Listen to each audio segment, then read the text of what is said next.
Bonjour à tous, aujourd'hui on se retrouve pour découvrir un vélo électrique tout-terrain qui allie confort, sécurité et autonomie.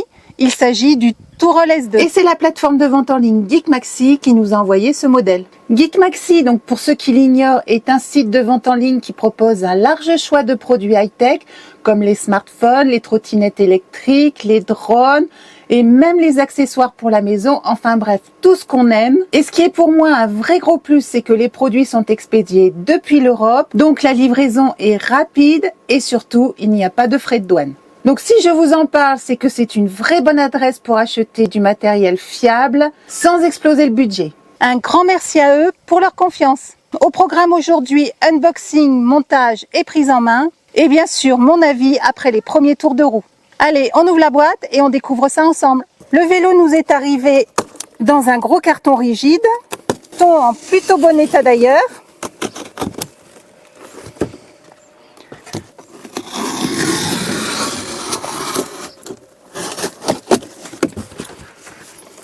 Comme d'habitude chez Tourol, tout est parfaitement bien calé avec de la mousse, des plastiques et des attaches.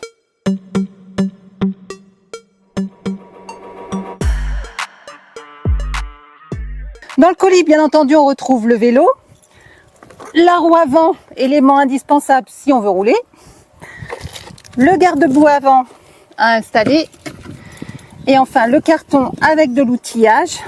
Donc on y retrouve le manuel d'utilisation avec sa partie en français, une paire de gants, c'est habituel chez Tourol, les pédales, le phare avant, un lot de clés plates et un jeu de clés Allen. Et à l'intérieur de ce petit carton, le chargeur de 2 ampères avec sa prise européenne. Donc ce que je vous propose maintenant, c'est de mettre en place la fourche et le guidon. Le Tourol S2 est équipé d'une fourche suspendue, mais aussi d'un mécanisme pliant au niveau de la potence. Et le verrouillage est très simple, il suffit de remonter le levier comme ceci. On passe maintenant à la pose du guidon, alors une étape simple mais essentielle pour bien débuter avec le Tourol S2. Positionner le guidon dans son emplacement en veillant à bien le centrer et sécuriser l'ensemble à l'aide de ce levier. Alors voilà pour cette opération qui m'a demandé moins de 5 minutes. Avant de mettre en place la roue avant, donc j'enlève cette protection en plastique qui ne va me servir absolument à rien. Elle était juste destinée à protéger la fourche pendant le transport et regardez, elle a plutôt bien rempli son rôle puisqu'elle est arrivée complètement détruite. Mais la fourche, quant à elle, est en parfait état.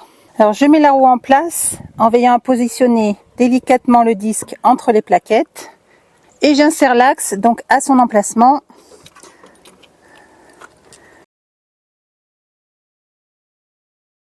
Je visse l'ensemble.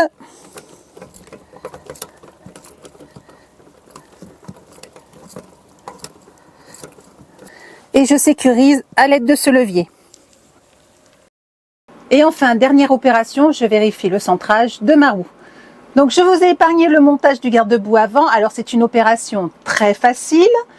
Il se fixe à l'aide de cette vis, de celle-ci, et enfin de celle-ci qui vous sert également à fixer le phare LED avant.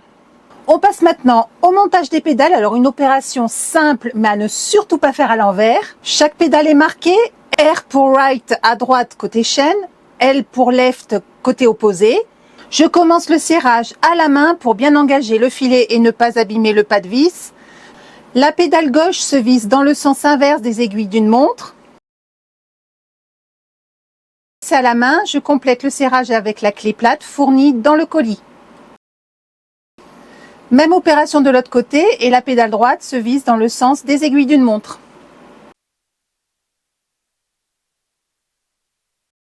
Et voilà, le Tourol S2 est monté et prêt à rouler.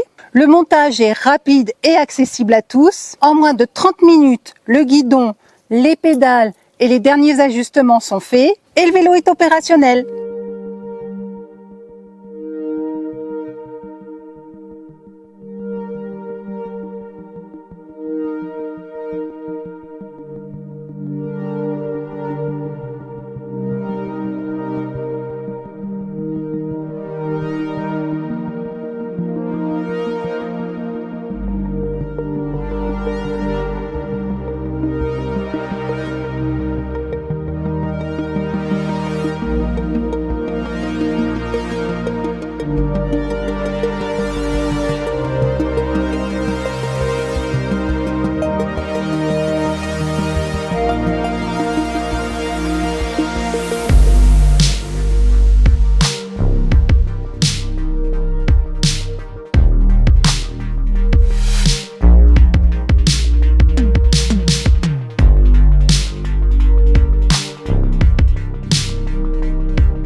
voilà pour les premiers tours de roue. Dès les premiers mètres, ce qui m'a surpris, c'est la réactivité. Le S2 répond rapidement à l'accélération avec une conduite fluide et intuitive. Autant vous dire tout de suite, et ça c'est très important, que je me suis sentie en confiance dès les premiers coups de pédale. Niveau confort, c'est plutôt une belle surprise. La suspension fait bien son boulot, même sur les routes un peu abîmées. Et le vrai plus qui renforce le plaisir de conduire, c'est qu'il est quasiment silencieux. Il est propulsé par un moteur de 48 volts et 250 watts, situé dans le moyeu arrière. Le tout est alimenté par une batterie de 48 volts et 15 ampères, située sur le cadre, amovible et sécurisée. Pour freiner la bête, 2 freins à disque, un à l'avant et un à l'arrière. Les freins sont plutôt réactifs et on arrive facilement à doser le freinage. La vitesse maximum est de 25 km/h, ce qui fait que ce vélo est parfaitement homologué pour rouler sur les routes françaises. Et il possède une autonomie maximum de 150 km selon bien sûr les données du constructeur. La fourche est suspendue, ce qui signifie que sur les chemins irréguliers, les pavés ou même les trottoirs, elle absorbe très bien les chocs. Il pèse 31 kg et mesure dans cette configuration 1,72 m de longueur, 64 cm de largeur et 1,30 m de hauteur. Le cadre est pliable, la fourche et le guidon également, et l'ensemble une fois plié mesurera 97 cm de long, 45 cm de large et 74 cm de hauteur. La charge maximale supportée par le S2 est de 120 kg et est équipée d'un cadre bas style col de cygne pour faciliter la montée et la descente du vélo. Il est équipé de pneus FAT de 20 pouces et ces pneus offrent une accroche incroyable, que ce soit sur le goudron, les graviers ou même le sable. Côté transmission, le S2 est équipé d'un dérailleur Shimano 7 vitesses. Les passages des vitesses sont fluides et précis et permettent de s'adapter facilement au terrain. Il possède 5 niveaux d'assistance électrique qui permettent de moduler la puissance du moteur en fonction de la pression sur les pédales et bien entendu du terrain. Donc le S2 est équipé d'un display.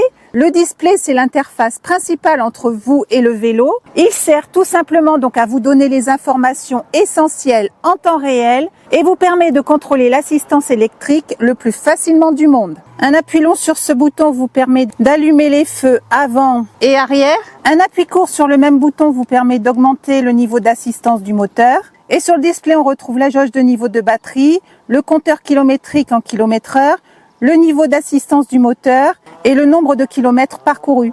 Le S2 est protégé contre les éclaboussures d'eau venant de toutes les directions. Il possède donc l'indice de protection IPX4, ce qui vous permettra de rouler sous une pluie fine ou modérée, de supporter les projections d'eau et de poussière mouillée. En revanche, cette protection ne vous permettra pas de l'immerger même partiellement dans l'eau, ni de le laver en lavage direct à haute pression. Voilà pour cet essai complet du S2. Entre sa fourche suspendue, ses pneus FAT ultra confortables, la transmission Shimano à 7 vitesses et ses 5 niveaux d'assistance électrique, on est clairement sur un vélo bien pensé pour le quotidien comme pour l'aventure. Merci d'avoir suivi la présentation du S2 Touroll. Vous retrouverez le lien pour accéder au site de la marque dans la description sous la vidéo et moi je vous dis à bientôt.